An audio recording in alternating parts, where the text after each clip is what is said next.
Good afternoon and welcome to NCIA's Industry Essentials Educational Webinar Series, our premier digital educational platform featuring a variety of interactive programs to provide you timely, engaging, and essential education when and where your team needs it most. My name is Brian Gilbert, the Deputy Director of Events here at NCIA, and as always, I'm very excited to welcome you all to another edition of our monthly ongoing Catalyst Conversation series today, being co-facilitated by both members of NCIA's Marketing and Advertising Committee, as well as our Diversity, Equity, and Inclusion Committee. One final note to our guests who are joining us for the live stream on our Facebook page at the moment. If interested, follow the short link in our video description to secure a spot in today's session directly inside the Zoom platform so you don't miss out on all the interactive elements of today's program. Before we get started, a quick shout out to all of the members of our Diversity, Equity, and Inclusion Program Benefactor Program.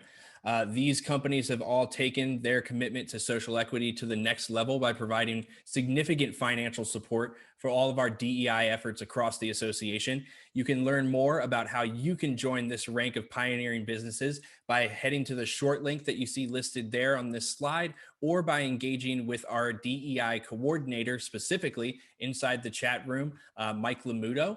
I think he'll post a quick message and share his contact with you throughout the session as well. All right, now let's get this show on the road.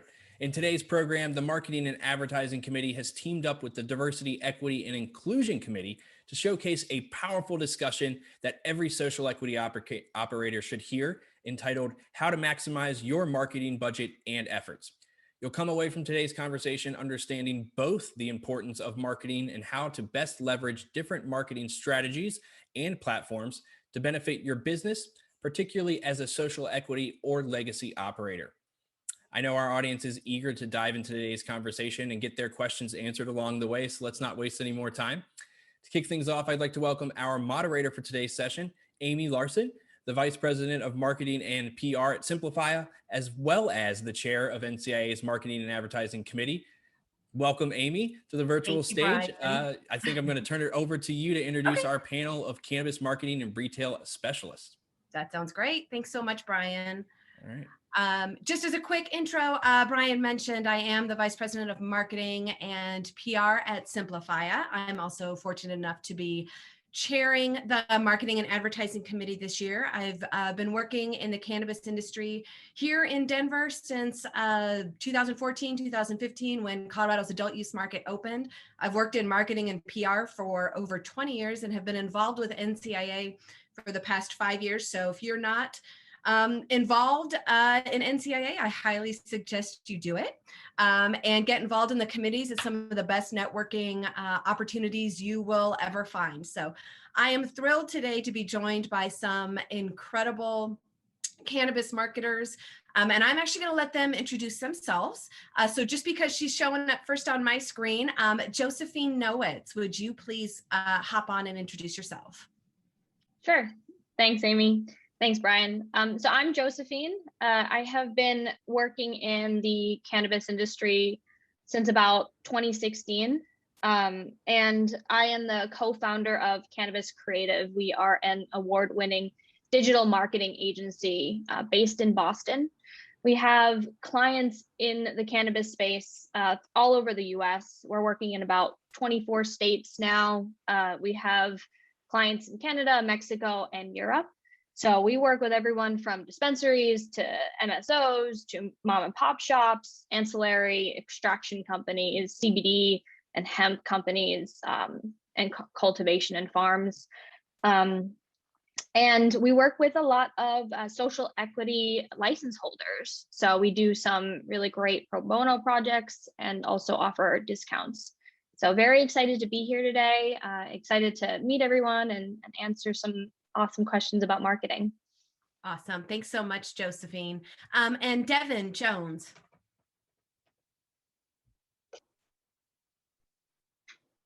Hello. Hi. Yeah, I am Devin Jones. Born and raised in the Pacific Northwest, 23 years old, biracial. So I would be here in the Pacific Northwest. Cannabis is kind of a different thing than it is in the rest of the world, I believe. And so for me growing up, cannabis just had a huge impact on my life. And so for everybody I knew, it provided, clothes on their back for their kids, school supplies, Christmas presents, LLCs to clean the money, and, just kind of everything in this little college town that I'm from here in Eugene, Oregon. Everything that's been built other than what Phil Knight provided, has come from cannabis. So it's given me a different passion and a different outlook on it. I come from a wholesale background, and so I got to see, the mass production and processing of a wholesaler. And then I, kind of wanted to get out and get into the retailer side of it. And so I've been with Elevate Cannabis for going on a year now, May 25th.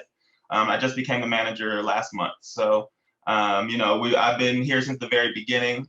And so I got to see, from all of our worst marketing strategies fail to some of our more successful ones, really make a difference and an impact. So I'm just excited to be here. Thanks, Mike. Thanks to everybody at the organization. And so, yeah, thanks for having me. Thanks so much, Devin. And last but certainly not least, Kay Villeman. Hi, everyone. Thanks for having me. Thanks, Brian, Amy, and Mike. My name is Kay. I'm co-founder of Hush Chicago. We're based here in Chicago, Illinois. We are also a social equity scholarship recipient from the NCIA, so thank you for that. And I'm honored to be a new member of the Marketing and Advertising Committee here that's led by Amy. Hush is a full-service event production and marketing agency, and we're primarily focused on serving minority-owned businesses and social equity applicants. The bulk of my professional experience is in photography, and that's really how I entered the cannabis industry in 2017, which then evolved into a marketing agency with my partner, Vanessa, who is an event planner. And so we created Hush in 2018. And since then, we've been able to help fellow social equity applicants and other minority-owned businesses here in Illinois. And I'm happy to say that we've been able to also reach other brands across the nation in this past year because of COVID. So I'm really happy to be here to be able to help and give some tips and advice to everyone. Awesome. Well, thank you guys, everybody so much. Thank you to the attendees who've joined today. Just a quick, without taking up too much time, if you've not been an attendee on one of these Catalyst conversations before, this is going to run a little bit differently than most NCIA webinars do. We are actually going to have a conversation. We're not going to put up a PowerPoint. There's not going to be slides to follow through. We are actually going to talk about marketing and, our experiences and recommendations and suggestions for you guys, some of the best practices that we've learned. And, as much as we can answer your questions in real time. So please feel free to throw them either in the chat or in the Q&A. We'll be monitoring them both and try to answer them live as we can.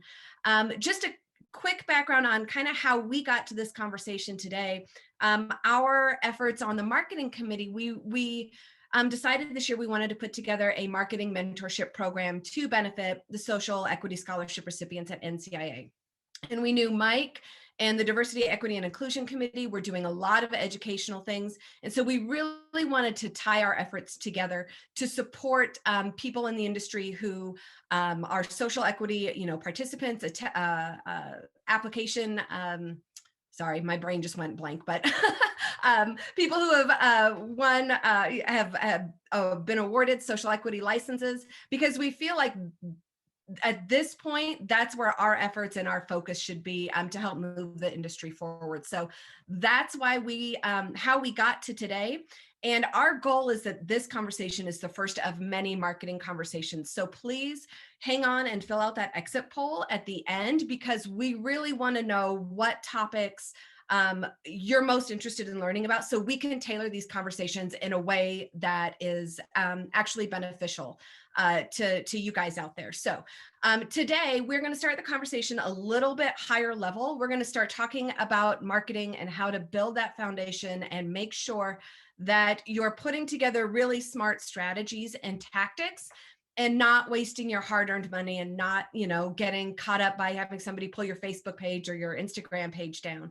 So we are going to start a little bit with the basics. And so Kay, I'm going to kick it over to you real quick. Let's start with, what is marketing? What are we talking about? Great question. And I'm glad you asked, because I think that a lot of new business owners are not really sure what marketing really is. And I think essentially marketing is a process of strategies and tactics to help get your brand, your services, your products in front of people, and to hopefully positively influence your consumers.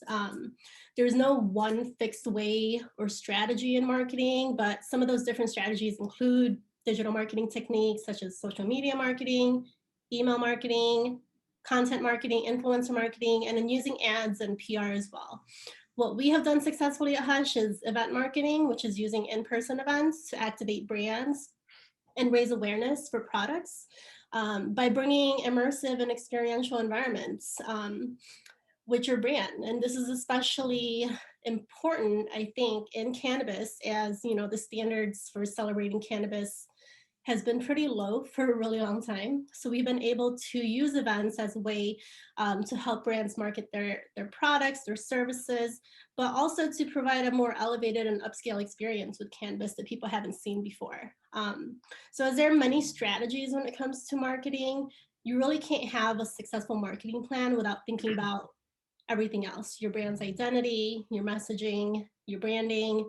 It has to be holistic and comprehensive. And I think with that said, I'm going to turn it over to Josephine here, who can touch a little bit more about that. Yeah, and I love what you do, Kay, at Hush. I think event marketing and creating that in-person connection with cannabis, is so important in this industry. People need to feel comfortable. That's why they go to the dispensary, where they can talk to the bud tender that they have a connection with.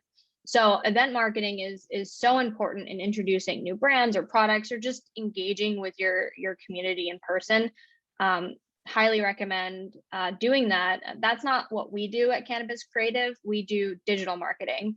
And I think when we're talking about marketing as a whole, as a concept, we have to understand that there are so many different facets, and there are so many different specialists, and there are so many different strategies and tactics for accomplishing your end goals. And that might mean that you do some event marketing and some digital marketing and some, traditional print advertising or radio, if you can do that in your state. I would say bottom line is to find the person or agency or partner that can be the best in their specific area, and develop a team of marketing experts to work with that have experience in cannabis. Because on top of all the complicated marketing strategies and tactics, there's this extra layer of complications when it comes to this industry, and what you can and cannot say, and can do and cannot do.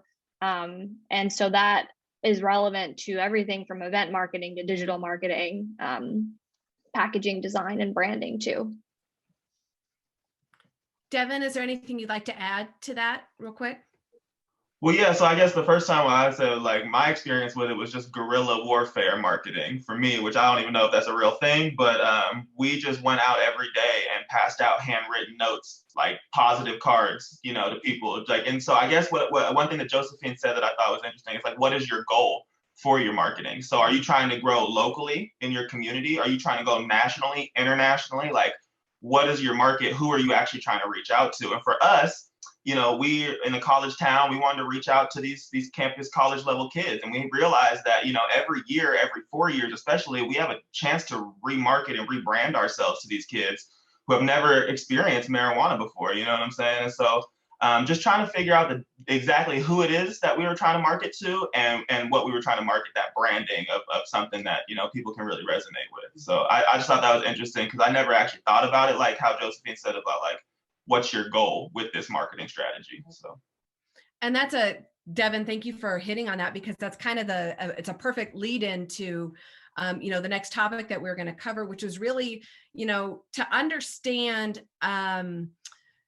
who you are, what your company is, what are those foundational things that represent your product, whether you are a cannabis product or you're an ancillary service provider. What are those, you know, foundational things that you need to know, because what someone's doing down the street might not resonate with your brand or with your consumers. So, you know, I know when Josephine, you know, you and I and Kay, and we've talked several times about, you know, building that foundational brand piece, and it's really understanding who your brand is, who your audience is, what your goals are, and then putting strategies and tactics behind it. So how, when you guys are working with cannabis operators and CBD operators, even how does that different, and what are the things that you found to be most important for your clients to address early on? I think something that's always missing and a gap that needs to be filled with, especially with new businesses, and not just in cannabis, is that they don't spend too much time thinking about who they are as a brand, as a company. What do they stand for? What are their values? What really is their mission and their vision for the company? What are they? It goes back to their goals. You know, what are they trying to achieve? Who are they trying to help? I think without thinking about all these things, without answering these questions, it's really hard to come up with a successful marketing strategy or a plan for that company. And I think that's where a lot of companies also struggle, is because there really is no direction and they just want fast results without really thinking about, you know, what are we doing here? Really taking a step back and thinking purposefully. And like Mike always says this, that your brand is your DNA, and really, you know, thinking about all the assets and everything that makes up your brand. And then from there, you go into the branding of your company, which are two different things, to help with all of the marketing strategy. So I think with every business, that's something that we definitely dive into. And if it doesn't exist, we certainly help with creating their brand identity. I can add to that a little bit too. I completely agree, Kay and Devin. And I think, you know, I can't tell you how many times clients come to us and they say, we're opening our dispensary doors for the first time in a month and we need a website now. And it's like, you know, you've been working on your build out for a year, your interior design, your cultivation, or partnering with wholesalers. Why have you waited so long to think about marketing? And I recognize that it can be cumbersome, and as an operator, you have so many things to be focused on and thinking about. You're focused on product and retail, if that's what, you know, what your business is, first, but recognizing the fact that, you know, especially if you're talking to a millennial audience, you know, one of the biggest growing Canna Curious groups right now is millennial women and moms, right? So if you're talking to that audience, what's important to them, and they care about where their product is coming from. They care about who's growing it, who's selling it. Are you woman operated? Are you, you know, equity license holder? Tell your story. They care about that, and consumers care about that regardless of, you know, sometimes even the quality and the price of your product. They're going to come back to you and be loyal to you because they had a good experience, and they care about you in this industry. So telling your story, starting with the end in mind with your brand, making sure that you know, or you work with a marketing strategist to identify that right off the bat, that will serve you long term for the success and the growth of your business. So it's not just opening your doors, you have a great, you know, couple of months and then things slow down. That's not what you want. You want long term solid strategies that will keep loyal customers coming back. Yeah, I think for us over here at Elevate, it was a pretty crazy time when we opened up here May 24th of last year. Was the same week of the murder of George Floyd, and us being in a predominantly white community, 2% African American, 4% Hispanic. Like we got kind of turned on our heads. Like we weren't ready necessarily for the outreach that that a lot of these suburban areas were looking for. So we kind of became something that they could resonate with as a place to put their money and think that, have that feeling feeling of like, okay, this is a way that I can actually help, be intentional with my dollar and what I'm doing with it. Is it going to Black-owned businesses? And so it was a really interesting time for that to be the first week of us opening and us just like really diving into we're Black-owned, you know what I'm saying? But we also want to have good weed. We don't want to fall back on that. We want to be able to provide a really quality service on top of being Black-owned. And so just having that kind of be the forefront of what resonates, because in Eugene, it's very there's a lot of cannabis connoisseurs here. And so what they really look for in a good dispensary is people who know what they're talking about. And so they want to know, what's this terpene profile, what cannabinoids are in here, like how, what's this all these different things, And so it's just us, we really had to have a kind of a step back moment and be like, okay, are we getting all of this marketing and all of this publicity because of how amazing we are, or is it, are there other underlying factors that might have to do with it? And so it definitely helped us get our name out there, but it was just a really double-edged sword kind of feeling of is this even a marketing strategy? But it's just what we were going through. And Devin, you made a really good point about, the fact that, yes, you are a Black-owned business, but that's not, and that's core to your DNA, but that's not your whole brand. You want to be known for good products, for, having good weed. And that's, when we're talking about your brand and whether it's, it's your DNA, it's your core values, we used to describe it as your why. It's not your what you do and it's not your who you are. It's why you do it and it's why people choose you. And those kind of core values and that brand mission has to resonate and be felt through every single touch point that a customer or a partner has with you, whether it's a B2B or a B2C relationship. Because, as we kind of mentioned on one of our earlier calls, if you're a wholesaler or a distributor and you guys have a great brand or you have great products, but your salespeople are jerks, retailers are going to be less likely to do business with you because you're not actually being true to what your brand is. And all of that fits into your marketing strategy and keeping things really holistic and thorough and, making sure that you're being authentic to what you are. And I know one of the questions that we got was, how do strategies and tactics differ for, ancillary service products, for testing labs, versus, a consumer product? And Devin, you and I have both chatted, I being on the B2B side, coming from a marketing agency to Simplify as a compliance software. 2.5 years ago, nobody wanted to talk about compliance. Compliance was scary. Compliance was, totally boring. And so we turned our brand and turned our messaging on its head, and it's very tongue-in-cheek.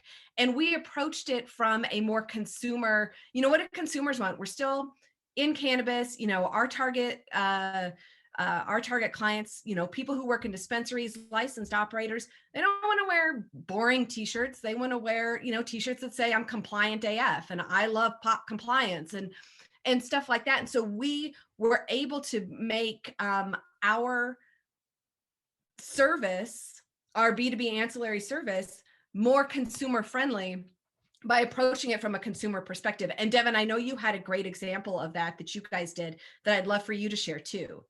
Yeah, so here locally in Eugene, I think I was always really disappointed that we weren't the first to legalize, because cannabis is just, we're hippied out, this is what we do here. But Sugar Top Buttery is one of the biggest ones here locally, and the way that they advertise themselves, they're a wholesaler. They're a gray wall, warehouse in the middle of the industrial area here in Eugene. But the way that they advertise themselves, Sugar Top Buttery, is the rainbows. It's the, grab me some packaging real quick. They market themselves almost as if they were a retailer, so that people are calling in to our shop asking, hey, where is Sugar Top Buttery? Where is Sugar Top Buttery? And I'm like, it's not actually a store, it's just products. So they really do a really good job of just adding color, adding flair, adding something that people really want to see. And they've figured out their mold. And so they're also huge in the community. And so we got to work with them, partner with them for a Halloween big bash where they had people go around and do scavenger hunt at different dispensaries, and you had like your passport, and you'd get a sticker for the dispensary that you stopped at and a sticker for the product that you bought. You had to go to like 10 different ones and buy all these different products. And really, it was just an amazing way to market Sugar Top at the forefront. But all these different dispensaries, as well as all these different products, it knocked out so many different birds with one stone in one singular event that is held every year. And they change up. We were lucky enough to get in on this round, but I was really blown away at the way that they market, and I believe that we've attempted to try to take some of their key points and utilize it, just because it seems to have resonated so well with people here in Eugene. And that's a great example of knowing who your customer is, knowing who your target audience is, because that really needs to affect your messaging, not only what you're saying, but where you're saying it and how you're going to reach that audience. So whether it's a B2B or a B2C target, knowing where to reach them, so you're not wasting your money on a big event at MJ BizCon or something that your customers aren't going to be at. So I want to take just half a step back. And Josephine, I think from the digital marketing side, I think, what are some of those foundational, tactical things that people who, they are the dispensary owner who are like, okay, our operations are ready. We're going to open our doors tomorrow. We need a website now. What are some of those tactical foundational things that people should keep in mind that all work together? Yeah, I can address that. And I also want to just piggyback off of what Devin said, because he made a really good point about customers coming in and knowing what they're looking for. They want a specific terpene profile. They want to speak to a bud tender that knows their stuff. And that has a lot to do with the community, right? Pacific Northwest has been a cannabis community for many years. So one of the 4 P's of marketing is place, your location, right? If you're opening a dispensary in the Northeast, on Cape Cod or in Boston, you're going to have a wide variety of people coming in. Some might know what they're looking for, and some might have no idea what they're looking for. So understanding that audience, the people who is going to be walking in your door, what type of questions they're going to be asking. They're going to be asking for advice. They're going to be looking for deals or discounts. So I think if you're an operator, being on the floor as much as possible is really important, but also talking to your bud tenders and talking to the people who are talking to your customers on a daily basis is probably the second or first most important thing. But yeah, when it comes to opening a new dispensary or reinvigorating your marketing strategy, there are a lot of really great tools out there to use. SMS is super effective. We're partnered with a company called Springbig that does SMS, and texting customers has been really effective for getting people in the doors. It's great for retail dispensaries. It's also great for THC brands and getting those out there, kind of taking that B2C marketing approach, even if you're wholesale, even if you're B2B, getting in front of the customer, because you want customers, like Devin said, calling the dispensary asking for your products. That's the best way to get your products into that dispensary.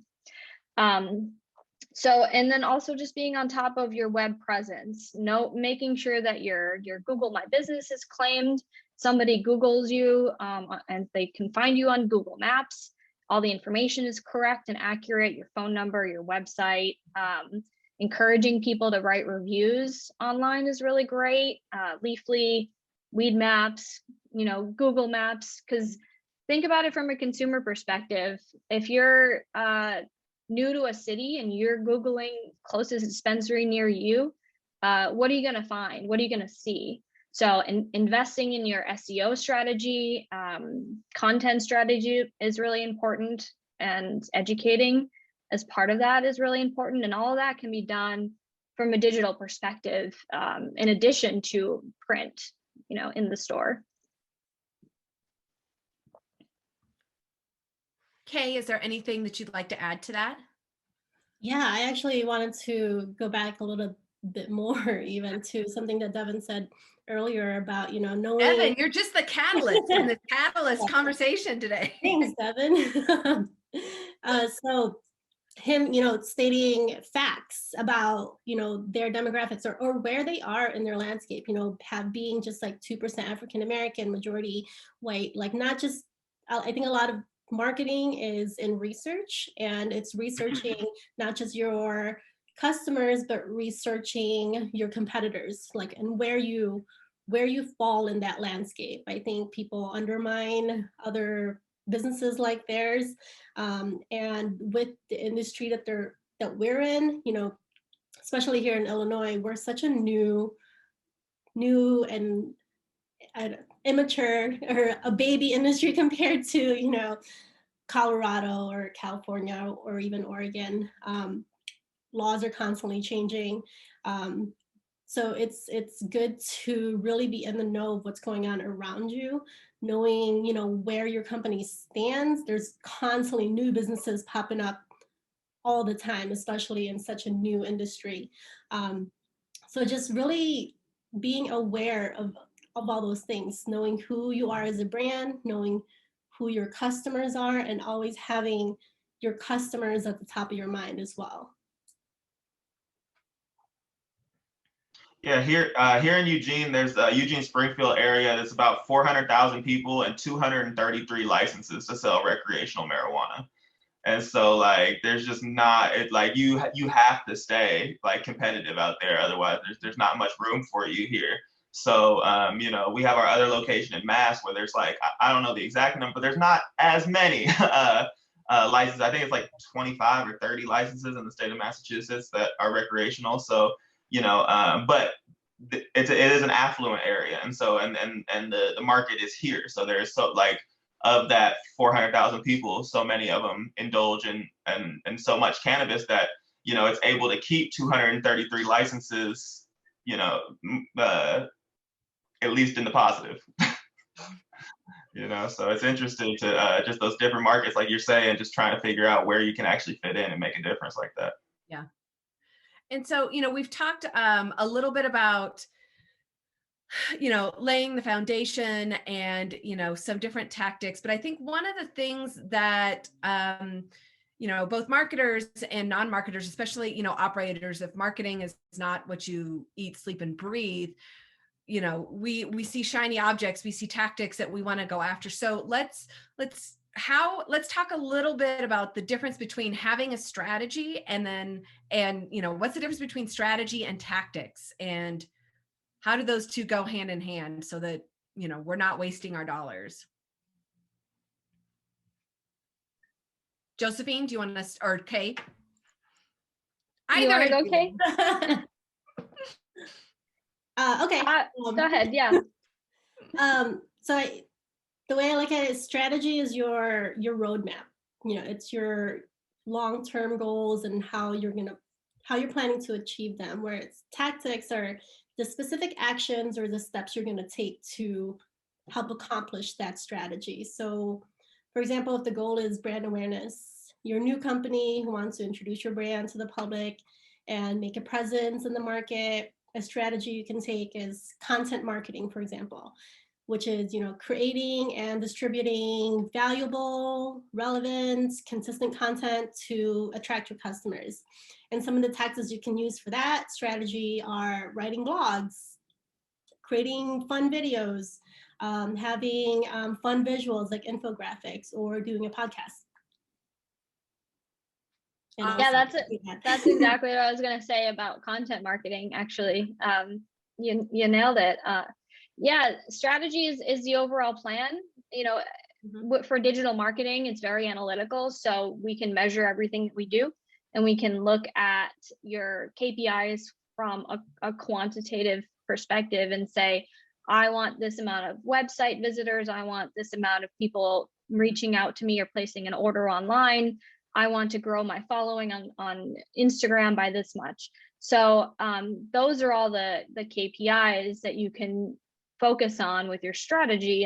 And so the tactics are how you get there, and developing many campaigns and many plans for getting there.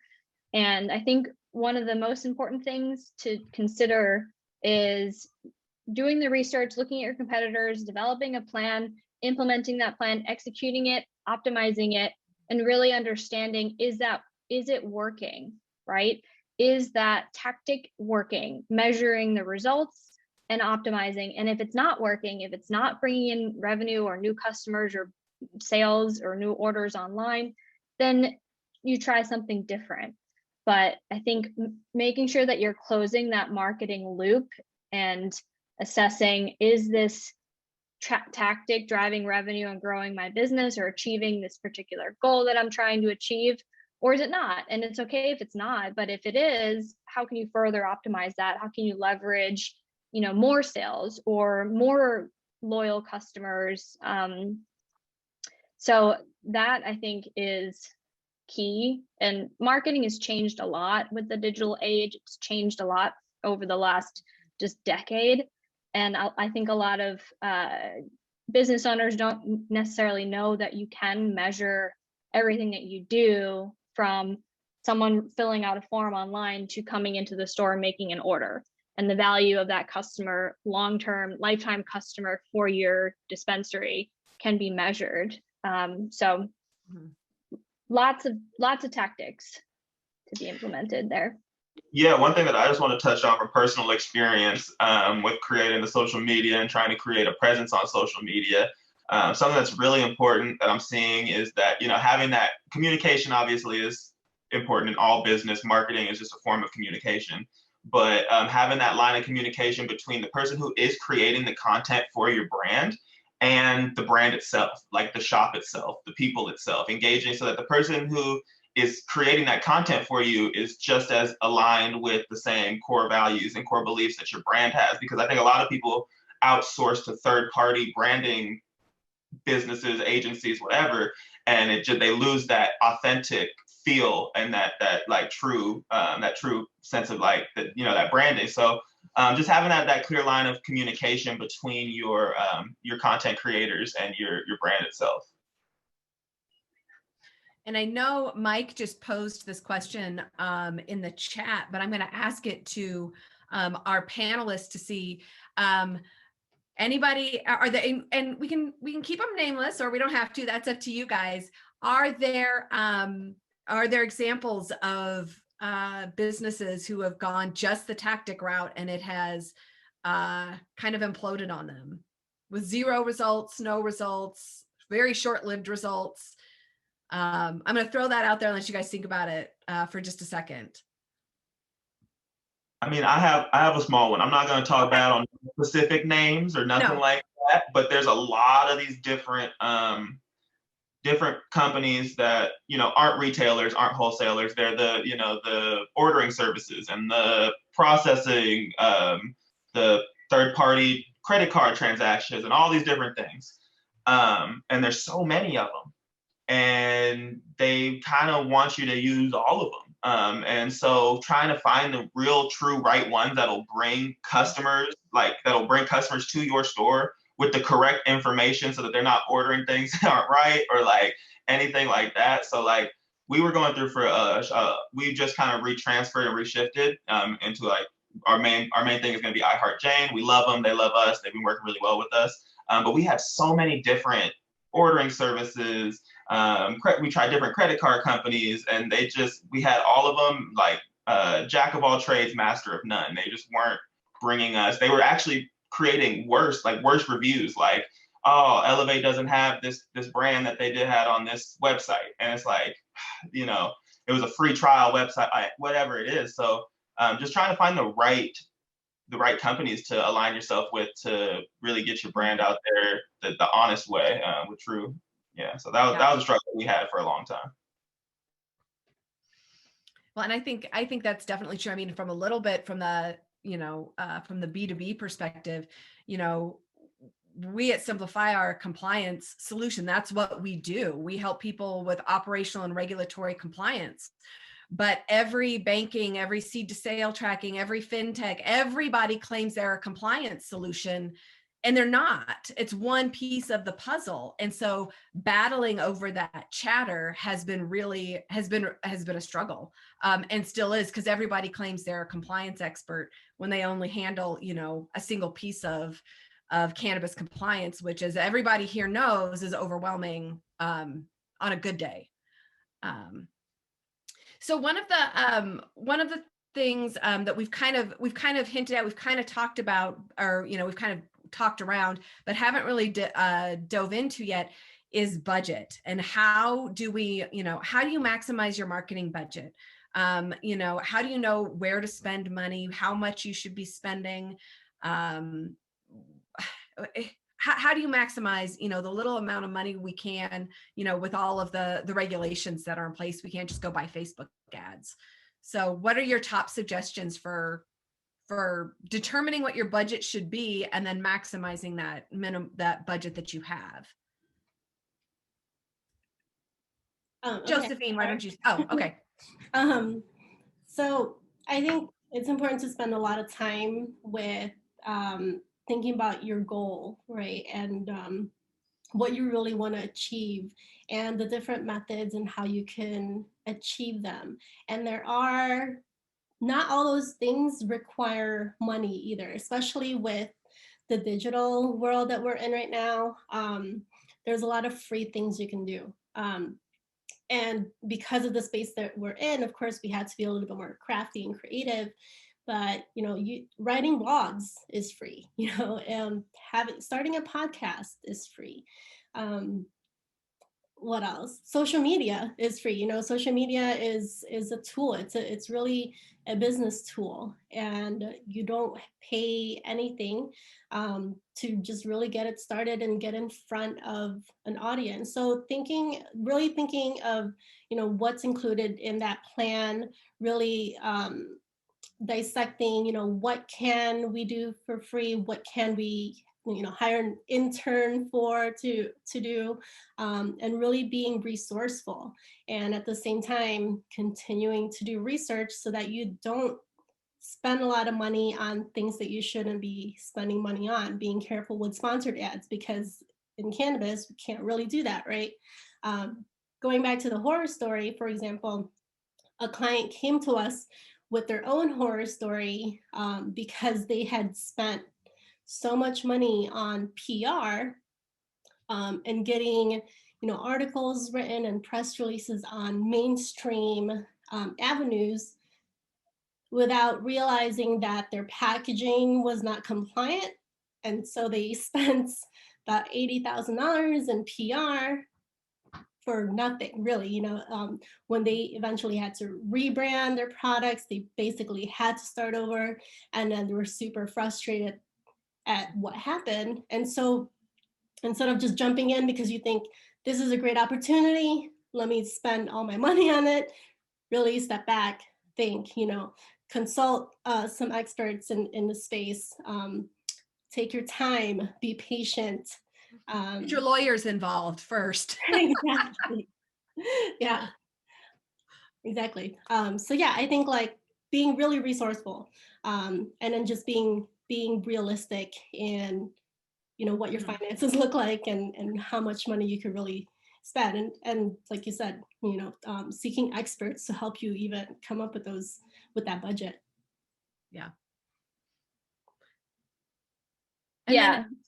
Josephine, if you want to build on that, that's great. But then I'd love your insight on when you think, what you should outsource and what you should try to handle internally.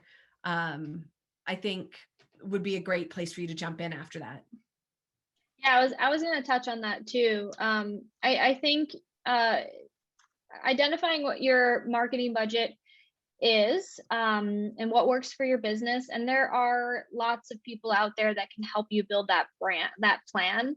So if you go to an agency and you say to them, I don't really know what my budget is, can you help me? Or even a specialist or a consultant, lots of people can help you identify that. And I would say outsourcing things like your brand strategy and your messaging and your website, having a really good foundation is going to, again, lead to long-term success. So packaging design, like Kay said, finding a great partner for that's going to make or break a consumer's choice in buying your product. A great website is going to make or break a consumer's choice in ordering online. So those are really important to invest into. And there, again, like Kay said, there are a lot of free strategies. There are a lot of low cost strategies, and just be careful, crawl before you run. Don't put hundreds of thousands of dollars into PR without a real plan of what success looks like with that type of investment. So start with the end in mind, crawl before you run, find partners that specialize in certain things that you can't do yourself, like Google advertising. It is possible in this industry, and we do it, and we've seen a ton of success there. Social media, you might have somebody in-house, like a store manager that may have the time, or at least can work with a partner or consultant to take that content and turn it into social content, right? So developing a team, vetting an agency that you have good vibes with, right? You're going to be working with them regularly. You want to work with people that align with your interests, that you connect with. So that's a great way to find the right partner. Talk to different agencies, talk to different consultants, and find someone that you vibe with, that you're comfortable with, and that you trust. Definitely. Yeah, that, I think that was something I was going to touch on earlier that I thought was really important, is just that relationship building. And when you're your authentic self, you can really build strong relationships. It's hard to build strong relationships when you're trying to pretend to be something else. But when you're really your authentic self, it helps to build those real genuine relationships. And I think that's been something that's helped me tenfold, because we haven't had a huge marketing budget locally. But what we've been able to do is like utilize and piggyback off of some of our other really awesome brands that have seen our social media and wanted to get involved, or we've seen their social media and wanted to get involved. And as soon as you tag them, then they got somebody ready to tag you right back up. I mean, we all see the amount of power a Kylie Jenner repost has, or Guy Fieri goes to your restaurant and is instantly the best in town. So that who and keeping those relationships solid has been very beneficial to us here. Definitely. And that's a great point. Collaboration and networking, are just like huge in this industry, but also make sure if Guy Fieri comes into your dispensary and tells all his friends about it, that you're ready to serve up Guy Fieri level service to everybody who walks into that dispensary, because don't, just be careful what you wish for in some of those instances. But we're coming up on about, we've got about 10 minutes left. We still got some conversation to have, but I want to make sure to just remind everyone, if there are any specific questions you have, please feel free to drop them in the chat, to put them in the Q&A so we can get those answered for you. And I also, we'd really appreciate everyone hang on through the very end and answer those survey questions so we can better cater these mentoring conversations moving forward. So please hang on to that. We will definitely appreciate your feedback there. And then, so I think, one of the last things that we want to talk about is, because we've kind of talked around PR a little bit, and Kay, I know you mentioned, that one of your clients spent $80,000 on PR. PR is a great tool, and it's not one that we talked about a lot today.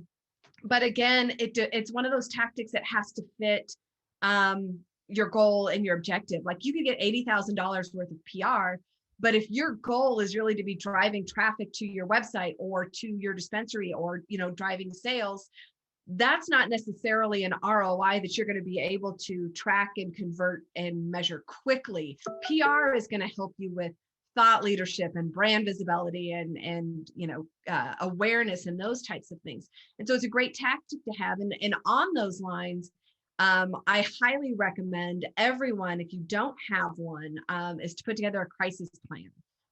Have one at your fingertips, so that if something bad happens, you have a plan in place. If you have a tainted product, or your CEO sticks his foot in his mouth, or you're robbed, or there are a lot of things that can happen that we think we're prepared for until a member of the media comes and sticks a microphone in your face.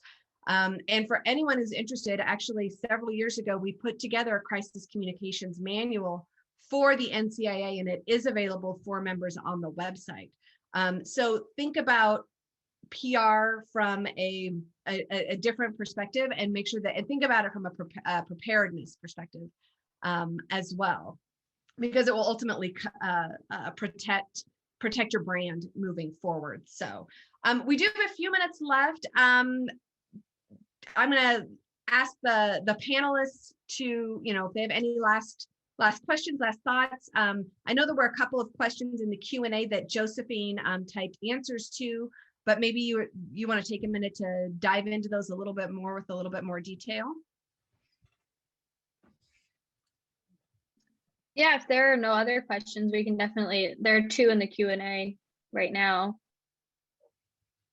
And one of those questions was, and we kind of touched on this a little bit more than the first one. We touched on, third-party testing labs versus consumer products.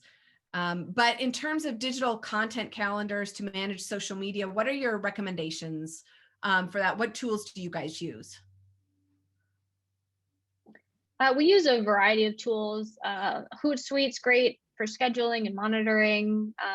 Also, Canva is a great tool for graphics, and a non-graphic designer can use it. And I think it's free also. That's a great tool, Canva.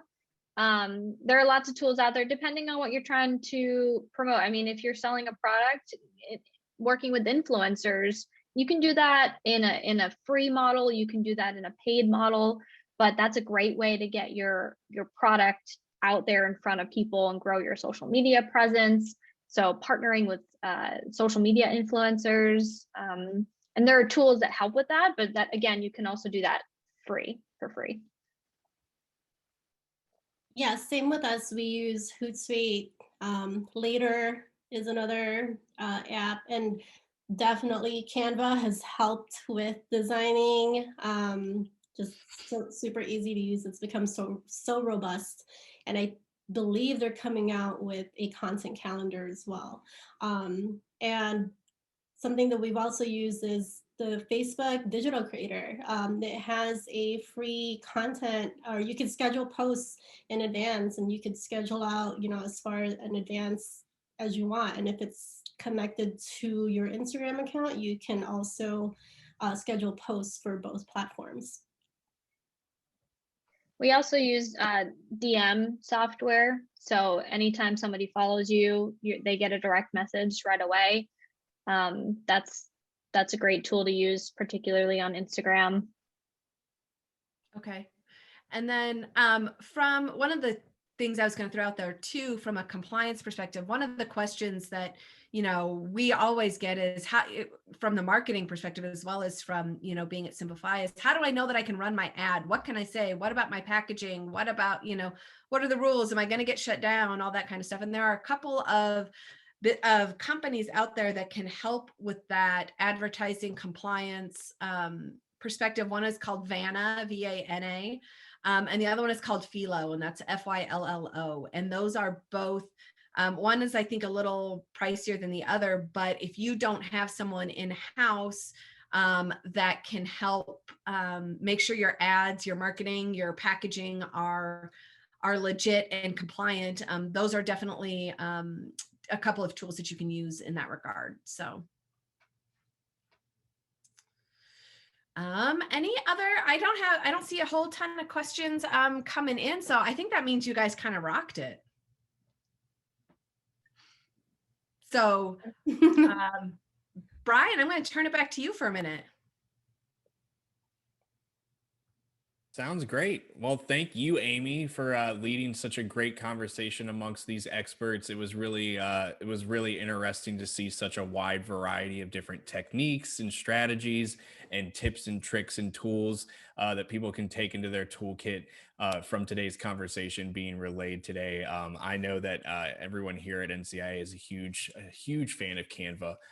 It's been a lifesaver for some of our internal internal graphic design needs over the last few months in particular. So we're going to close out today's conversation, as always, by giving everyone a quick preview of some upcoming sessions taking place underneath of the Industry Essentials umbrella.